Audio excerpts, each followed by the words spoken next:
دوستو یہ فلٹر آپ دیکھ رہے ہیں، کسی بھائی کا یہ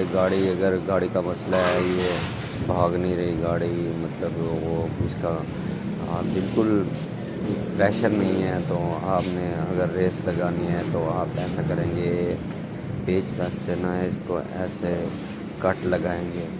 یہ دیکھیں، اگر آپ لوگوں نے سپیڈ لگانی ہے کسی دوسری گاڑی سے تو گاڑی کا اٹھا بنانا ہے، جیسے گاڑی میں پاور آ جائے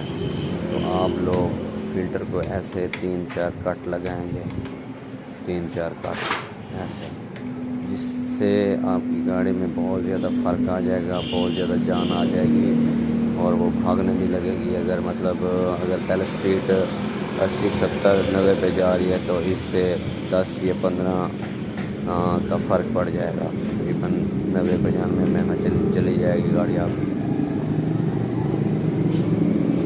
اس کا یہ فائدہ ہے کہ اس کے نیچے جو جالی ہے وہ بھی جالی ہے، اور اس کو فلٹر میں ڈالنے کا طریقہ میں بتاؤں آپ کو، پھر آپ نے کیسے ڈالنا ہے کوئی بھی فلٹر، پرانے ماڈل کو یا نئے ماڈل کا۔ یہ آپ لکیر دیکھ رہے ہیں اور دوسری طرف سے یہ دیکھ رہے ہیں آپ، یہ 2 لکیریں آپ دیکھ رہے ہیں،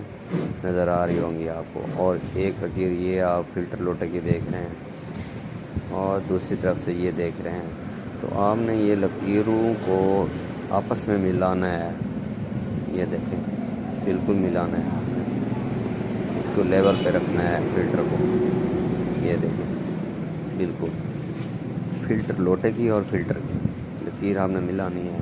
اور دوسری بات، تو آپ نے اس کا کلپ جو ہے، یہ جو آپ لوگ یہ دیکھ رہے ہیں، دوسری لکیر آپ یہ دیکھ رہے ہیں، بالکل ایسے فلٹر لوٹے کی اور فلٹر بوتل کی ایسے سیدھا لکیر ہونی چاہیے لازمی۔ یہ تیر کا نشان بنا ہوا ہے، آپ لوگ دیکھ رہے ہیں،